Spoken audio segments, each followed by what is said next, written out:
Zach, can you describe what you like about Cody Case? I like a lot about Cody Case. I have since he arrived. One, I think he's very, very eager.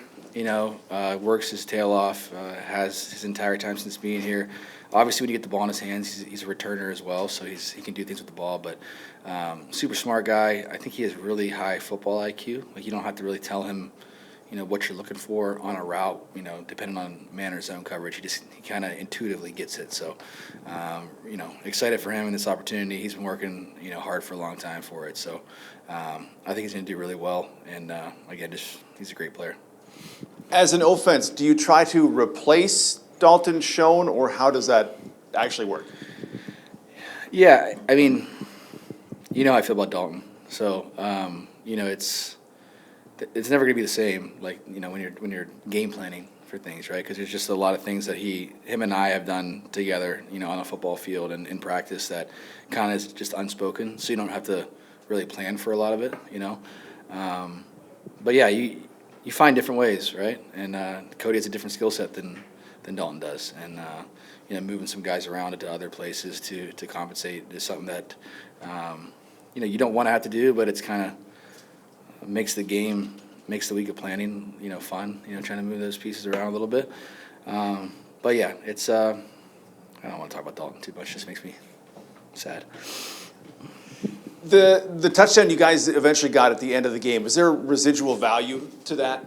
Whether it changed the vibes of the game, hey, at least we got something, or... No, I don't know about that. I just thought it was a hell of a catch, and it's not surprised. Again, Jareth is a heck of a receiver, and he's just tough as nails. So to go up and make a catch like that, I think it just shows how competitive he really is, and again, never give up attitude, all those things. He kind of embodies that, and again, his skill set I think is just off the charts, and it was just a heck of a catch. So really, that was really cool. Zach, just going off the Dalton question DT had there, I know it's always next man up, and you guys are confident that you guys can kind of stay afloat without Dalton and Stan both in there. But could you just talk about the challenge? I can't imagine it's easy to not have two of your best players in the lineup with you. Could you just talk about maybe the challenge that's involved with not having those two in the huddle with you guys? Yeah, it's challenging for sure. Those guys are both very. I mean, Stan again is the most decorated offensive lineman in the history of our league, right? So. Having to fill in for him is not an easy task. Again, I think it's more so just on a communication level. Not necessarily a skill set thing, although, Stan is unbelievable. But, Mike has been in that room now for a year and a half and, has really gelled with those guys, and I think he'll do a great job. Again, when a guy like Dalton goes down, for a quarterback and somebody you really depend on for a lot of what goes on in the game plan, it makes it difficult for sure. But again, I just think it's harder on a human level. I can't really ever get over stuff like that. I just feel for guys when they have to miss a week of work. Because again, whether it's a week, whether it's 2 weeks, whatever it is, you put so much time in the offseason, and you only have so many opportunities. I know I sound like a broken record talking about that, but there's just not a lot of opportunities in this game, so it's tough. How's he handling it? Dalton? Yeah. Positive. Yeah? Yeah. Pretty positive guy. Yeah, he's a positive guy, yeah. Still helping out, staying involved. He's got an unbelievable football mind, so I lean on him for a lot of stuff. You mentioned he and Cody have completely different skill sets, or some different skill sets. Mm-hmm. Can you compare and contrast briefly? Cody might actually be faster, I guess. I'm guessing. Cody's fast. Yeah. Cody's very fast. It's hard.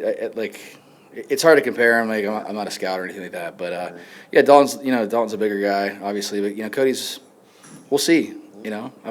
We've only have so much of a taste of him kind of out there on the field. But I'm just excited for him to have an opportunity. That unspoken part you talked about, you and Dalton have. Mm-hmm. Can that happen with other receivers, or is that sort of a unique gift that you two have? I think it was unique early on for us, for sure. I don't think you necessarily mesh with everybody in the same way. I think a huge part of that is just trust on both ends, and for the quarterback, understanding how prepared he is for things, right? And some of it is just kind of intuitive, and when you're out there and I'm scrambling around, he kind of just understood what was going on. But I think there's definitely ways to build rapport, and I think that we've continued to do that with each quarterback has done that with other guys, during training camp. And again, Weefield's had a great season so far. Casey's done a great job out there. I really believe that Cody might have had the best camp out of anybody, had he not gotten hurt there toward the end. Stearnsy had a great camp too. So like I said during training camp, we had a really good training camp in that receiving room. So those guys worked their butts off, and any opportunity they have, they're excited to have. You guys fell behind so bad the last game out that your run game became irrelevant, and that's kind of your bread and butter in a lot of ways. How critical is it that you need to keep the game tight so that you can be balanced? Yeah, you don't want the game to get too out of hand, obviously. Sometimes that happens in this sport. Self-inflicted wounds will lead to stuff like that. But yeah, it's critical to just play our brand of football and what we want to do. Whether that's running the football, whether that's throwing the football, play a clean game, be physical. Just kind of play our way, the way that we know how to play. And you want the game to be there in the fourth quarter for you. And it is tough, to your point, when you get behind big, because you kind of have to go away from what you planned for the entire week, right? And it just becomes a different thing. Yeah. Mm-hmm. Zach, you've had to wait about 2 weeks now to get the sour taste of the loss out of your mouth, and now you have to do it against what is currently the best defense in the league. What are your thoughts on that? Yeah, it's a great challenge for us. They've played exceptional the entire season. I think they've given up 5 touchdowns, through the air the entire year, maybe just the entire year in general. So they've done a great job. Their scheme is sound.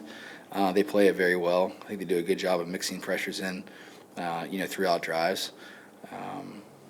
And yeah, I think they're believing. They're doing a great job. And again, when you have that kind of belief and you have the talent to match it, you could do great things. And they've done a really good job. Thanks, guys.